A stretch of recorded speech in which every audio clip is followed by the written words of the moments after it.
E5, E10 और अब E20।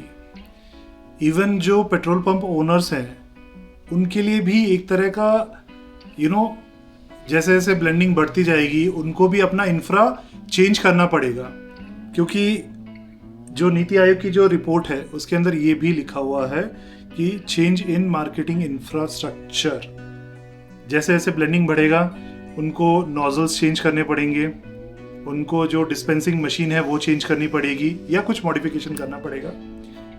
सबसे बड़ी चीज़ है जो उनके अंडरग्राउंड जो टैंक है वो टैंक उनको सेपरेट करना पड़ेगा, उनको अलग डिज़ाइन का डालना पड़ेगा। डिज़ाइन आपका वही रहेगा बट जो अंदर क्या बोलते हैं उसको, मुझे याद नहीं आ रहा है, लिपापोती जो भी करते हैं वो टैंक का, वो भी उनको चेंज करना पड़ेगा। सिर्फ E20 अवेलेबल है इंडिया के अंदर, और जो E0 है I would say XP100 Bangalore के अंदर उसकी कॉस्ट है 167 रुपीज पर लीटर। पाकिस्तान में भी इतना ज़्यादा नहीं होगा प्राइस, और जो नॉर्मल पेट्रोल है वो 110 या 112 रुपए के आसपास है। नीति आयोग की रिपोर्ट के अंदर एक ये पॉइंट लिखा हुआ है कि बैक इन 2021, मैं यहाँ पे अभी स्क्रीनशॉट लगा रहा हूँ, ये देखिएगा। इसमें लिखा हुआ है कि 2021 के अंदर वहां पे यूएसए के अंदर, ब्राजील के अंदर और थाईलैंड के अंदर भी एथेनॉल मिल रहा था, लेकिन उनकी प्राइसिंग क्या थी पता है आपको? ये देखो यहाँ पे जो स्क्रीनशॉट दिख रहा है आपको, इस स्क्रीनशॉट के अंदर लिखा हुआ है कि यूएसए में जो एथेनॉल E10 पेट्रोल था उसकी प्राइस थी $0.613 पर लीटर। अगर उसको मैं उस टाइम पे कन्वर्ट करके अगर मैं बताऊं तो वो कुछ होता है 50 रुपीज एंड 62 पैसा 2021 के अंदर, ठीक है। फिर उसके बाद में ब्राजील का मैं बताऊं तो वहां पे जो पेट्रोल था E10 उसका प्राइस था $0.606 पर litre, which is 50 rupees and 3 पैसा। सेम थाईलैंड के अंदर $0.684 पर litre, which is 56 rupees and 48 पैसा, ठीक है। This is about 2021। अब अगर मैं बात करूं इंडिया के अंदर 2021 के अंदर जो E10 मिल रहा था उसकी प्राइसिंग के बारे में, आप लोग शॉक हो जाओगे। इंडिया के अंदर E10 मिल रहा था 102 रुपीज पर लीटर, और आज के डेट में है वो 112 रुपीज पर लीटर। गवर्नमेंट ने हमें ये बताया था कि इथेनॉल बढ़ेगा, ब्लेंडिंग बढ़ेगी तो आपका फ्यूल का प्राइसेस कम होगा। एक पैसा कम नहीं हुआ, सिर्फ बढ़ा है, ठीक है। मैं ये भी मानता हूं कि पिछले 4 साल में फ्यूल के प्राइसेस नहीं बढ़े। 2021 से लेके 2025 तक फ्यूल के प्राइसेस कांस्टेंट थे, लेकिन इथेनॉल की जो ब्लेंडिंग थी वो इंक्रीज होती गई। वॉर की वजह से क्रूड ऑयल का प्राइस इंक्रीज हुआ था, लेकिन गवर्नमेंट बोलती है हमें क्रूड ऑयल पे डिपेंडेंसी हटानी है, इसके लिए हम इथेनॉल लेके आ रहे हैं।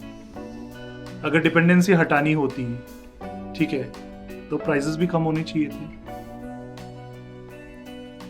वॉर जैसे ही थोड़ा सा शांत हुआ, आपने सीधा 10 रुपए 3 इंस्टॉलमेंट बोल दो, कुछ भी बोल दो, सीधा 10 रुपए हमारा प्राइस इंक्रीज हो गया। अब जब क्रूड ऑयल का price close to 65 to 70 dollar per barrel चल रहा है, तब भी हम 112 रुपए पर लीटर पेट्रोल पे कर रहे हैं बैंगलोर के अंदर, वो नॉर्मल पेट्रोल जिसमें E20 मिला हुआ है। और गवर्नमेंट अब बोल रही है कि हम E25 का टेस्टिंग शुरू कर रहे हैं। टेस्टिंग किसके ऊपर हो रही है पता है आप लोगों को? टेस्टिंग हो रही है हम लोगों के ऊपर, एक्सपेरिमेंट हो रहा है हम लोगों के ऊपर, आम जनता के ऊपर एक्सपेरिमेंट हो रहा है। मैं आपको एक चीज और दिखाता हूं इसमें। ये जो नीति आयोग की रिपोर्ट है, इस रिपोर्ट के अंदर SIAM ने क्लियरली बोला था कि इथेनॉल 20 रखो, इथेनॉल 30 रखो, इथेनॉल 40 रखो, हमें कोई मतलब नहीं है, ठीक है, लेकिन E10 मिलना बहुत जरूरी है पुरानी गाड़ियों के लिए। उसमें ये भी रिकमेंडेशन था कि by 2028 onwards you can discontinue the E10 petrol, but हमारे यहाँ पे 2023 के अंदर बैंगलोर के अंदर, क्योंकि मैं बैंगलोर रहता हूँ, मैं बैंगलोर की ही बात करूंगा, 2023 के अंदर बैंगलोर में E10 जो है वो डिसकंटिन्यू हो गया था। किसी भी पेट्रोल पंप पे E10 हमें नहीं मिलता है। जो XP100 है, XP95 है, XP90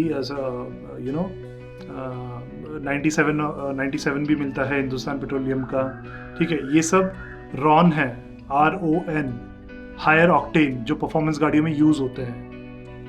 95, 97, 100 का मतलब ये नहीं है कि इसमें आपको एथेनॉल का डेंसिटी कम मिलेगा। एथेनॉल का डेंसिटी उतना ही है उनमें भी। SIAM ने क्लियरली लिखा था E10 fuel availability for existing vehicle और customer is a must. Discontinuation of E10 fuel in ethanol surplus areas while implementing E12 or E15 or after E20 implementation as a proposed by MOPNG in a critical concern. This will cause an entire population of vehicle available by 2028 unusable as they may neither have a material compatibility or efficiency or performance in their vehicle. Clearly लिखा गया था। जो काम 2028 के बाद होना था वो 2023 में हो चुका है। यहाँ पे गवर्नमेंट जो है उनका जो टारगेट होता है वो दे अचीव द टारगेट। बहुत पेट्रोल के मामले में गवर्नमेंट जो है वो अपना टारगेट मतलब बहुत जल्दी अचीव कर लेती है। When it comes to the road development, when it comes to the infrastructure development, अगर कोई प्रोजेक्ट 2025 में खत्म होना है वो खत्म होगा 2030 के अंदर। यहाँ पे स्क्रीनशॉट देखो, इसमें क्लियरली लिखा हुआ है retrofitting the older vehicles with material or component to comply with higher ethanol blend। SIAM की रिपोर्ट में ये लिखा हुआ है कि आपको कंपैटिबल बनाना पड़ेगा पुरानी गाड़ियों को। अगर उनके पार्ट्स चेंज नहीं हो रहे हैं तो E10 अवेलेबल रखो। पार्ट्स चेंज करवाने का कॉस्टिंग कौन लेगा? आम जनता, क्योंकि गाड़ी उनकी है। सबसे मजेदार चीज मैं आपको दिखाना चाहता हूं अभी। यहाँ पे मैं स्क्रीनशॉट लगा रहा हूं एक,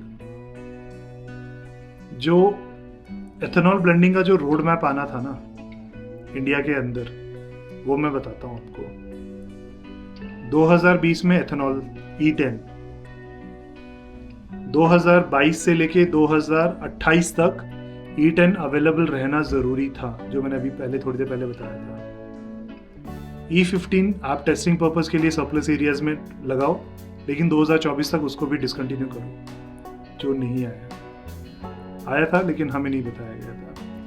E15 2024 से लेके 2028 तक अवेलेबल होना चाहिए इन सरप्लस एरियाज।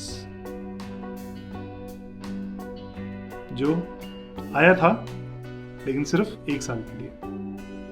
और E15 एंड ऑनवर्ड्स, E15 को कंटिन्यू रखा जाए इवन आफ्टर 2028, यहाँ देखो लिखा हुआ है यहाँ पे। और जो E20 है वो 2028 के बाद में ही आना चाहिए as a protection grade, but 2023 में ही वो E20 आ गया।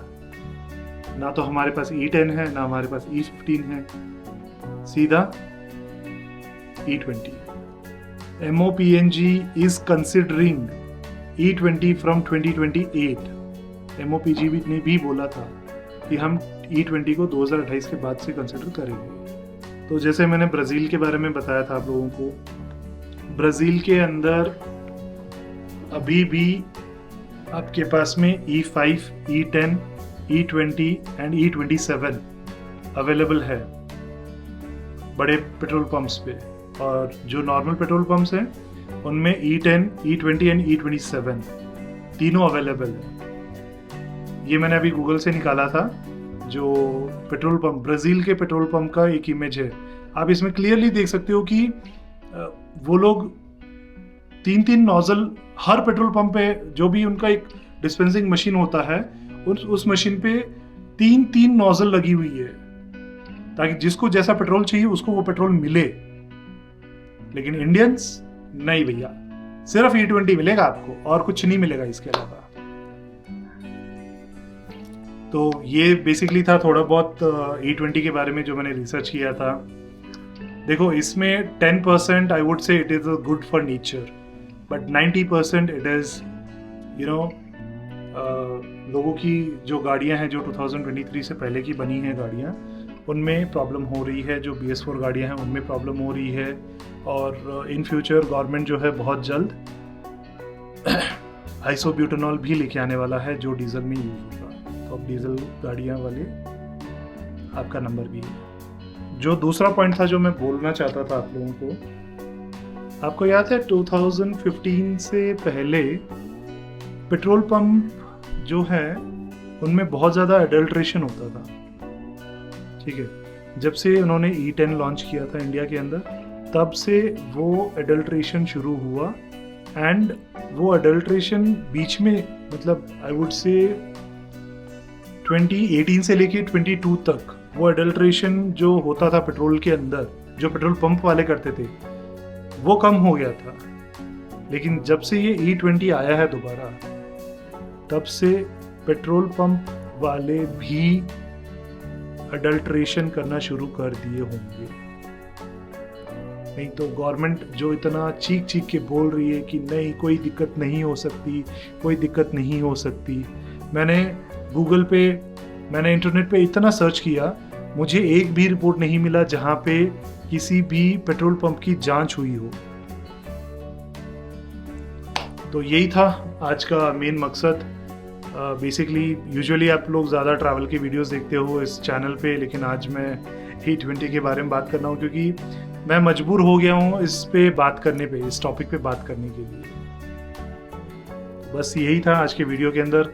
अगर आपको ये वीडियो किसी भी तरह से अगर अच्छा लगा हो तो प्लीज़ लाइक कीजिए, अपने दोस्तों के साथ शेयर कीजिए इस वीडियो को। और अगर मैंने कुछ गलत बोला हो तो प्लीज़ मुझे कमेंट भी कीजिएगा, ताकि ये वीडियो अपलोड होने के बाद में पता नहीं मुझे लीगली कुछ आएगा इश्यूज़ या नहीं आएगा।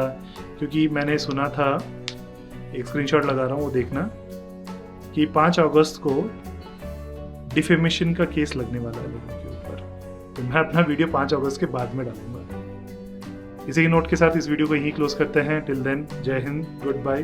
ध्यान रखिए आप सब लोग अपना। बाय।